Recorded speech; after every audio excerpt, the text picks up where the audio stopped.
भारतीय संविधान में राज्यपाल से जुड़े कुछ बहुत ही जरूरी अनुच्छेदों को देखेंगे। जी। अनुच्छेद 153 से लेकर 161 तक ये ऐसे अनुच्छेद हैं जहां से सवाल तो आते ही हैं, पर इनका क्रम वो अक्सर गड़बड़ा जाता है और परीक्षा में यही कन्फ्यूजन नंबर कटवा देता है। लेकिन हमारे पास इसका एक बहुत ही अनोखा समाधान है, एक मास्टर कोड। हाँ, एक वाक्य है, राजा का नाक योगा से साफ करो माँ। सुनने में थोड़ा अजीब लगता है तो अजीब, पर दावा है कि ये राज्यपाल से जुड़े 9 अहम अनुच्छेदों का ताला खोल सकता है। तो चलिए फिर इसे परखते हैं। चलिए, तो पहला शब्द है राजा। राजा से मतलब है राज्यपाल का पद, यानी अनुच्छेद 153। अच्छा, ये अनुच्छेद बस इतना कहता है कि हर राज्य के लिए एक राज्यपाल होगा, मतलब ये एक तरह से उस पद की नींव है। ठीक है, ये तो आसान था। अगला शब्द है का से है कार्यकारी शक्ति, अनुच्छेद 154। कार्यकारी शक्ति, इसका क्या मतलब हुआ? ये दिलचस्प है। देखिए, कहने को तो राज्य की सारी कार्यकारी शक्ति राज्यपाल में ही होती है, पर असल में तो वो मंत्री परिषद की सलाह पर ही काम करते हैं ज्यादातर। पर कुछ विशेष परिस्थितियां होती हैं जहां वो अपने विवेक का इस्तेमाल कर सकते हैं। ओह, और वहीं पर ये अनुच्छेद महत्वपूर्ण हो जाता है। ये दिखाता है कि राज्यपाल सिर्फ एक नाम मात्र के प्रमुख नहीं है। समझ गया। अब आता है सबसे मजेदार हिस्सा, नाक। हाँ, एक शब्द से 2 अनुच्छेद, ना से नियुक्ति यानी अपॉइंटमेंट, अनुच्छेद 155, और का से कार्यकाल, टर्म ऑफ ऑफिस, अनुच्छेद 156। तो इसका मतलब नाक शब्द से 2 अनुच्छेद जुड़े हैं। जी, और ये सिर्फ एक ट्रिक नहीं है, ये असल में इन दोनों के बीच का रिश्ता भी दिखाता है। वो कैसे? देखिए, राज्यपाल की नियुक्ति कौन करता है? राष्ट्रपति। सही, और उनका कार्यकाल भी राष्ट्रपति की प्रसन्नता पर ही निर्भर करता है। अच्छा, तो नियुक्ति और कार्यकाल दोनों ही केंद्र से जुड़े हैं। बिल्कुल, और इसी वजह से राज्यपाल के पद पर अक्सर बहस भी होती है। सही बात है। चलिए आगे बढ़ते हैं। अगला शब्द है योगा।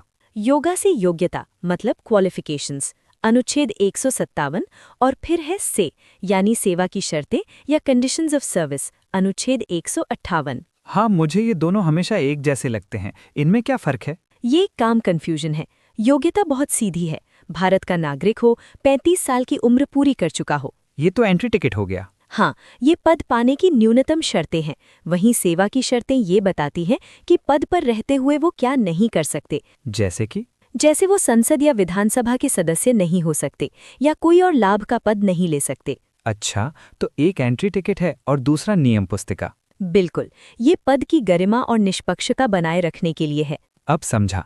अगला है साफ। इससे याद रखना है शपथ यानी ओथ, अनुच्छेद 159। और ये शपथ बहुत महत्वपूर्ण है। इसमें क्या खास है? राष्ट्रपति संविधान की रक्षा, संरक्षण और बचाव की शपथ लेते हैं। मतलब उनकी पहली जिम्मेदारी सरकार के प्रति नहीं, बल्कि देश के संविधान के प्रति है। बहुत गहरा मतलब है। इसके बाद है करो से याद रखना है कर्तव्यों का निर्वहन, अनुच्छेद 160। ये थोड़ा स्पष्ट सा लगता है। ये असल में एक तरह का सेफ्टी नेट है। Safety net? हाँ, ये अनुच्छेद राष्ट्रपति को अधिकार देता है कि वो किसी भी ऐसी आकस्मिक स्थिति में राज्यपाल के कर्तव्यों के लिए प्रावधान कर सकते हैं जिसका जिक्र संविधान में नहीं है। अच्छा, मतलब अनएक्सपेक्टेड सिचुएशंस के लिए। जी, और आखिर में सबसे भावनात्मक शब्द माँ से बनता है क्षमादान की शक्ति, पार्डनिंग पावर, अनुच्छेद 161। जैसे माँ क्षमा करती है। लेकिन यहाँ एक बहुत बड़ा पेच है। वो क्या? ये शक्ति राष्ट्रपति की शक्ति से अलग है। अलग है? हाँ, क्योंकि राज्यपाल मृत्युदंड की सजा को माफ नहीं कर सकते। ये एक बहुत ही महत्वपूर्ण अंतर है जो अक्सर लोग नजरअंदाज कर देते हैं। तो ये ट्रिक तो वाकई काम करती है। राजा का नाक योगा से साफ करो माँ।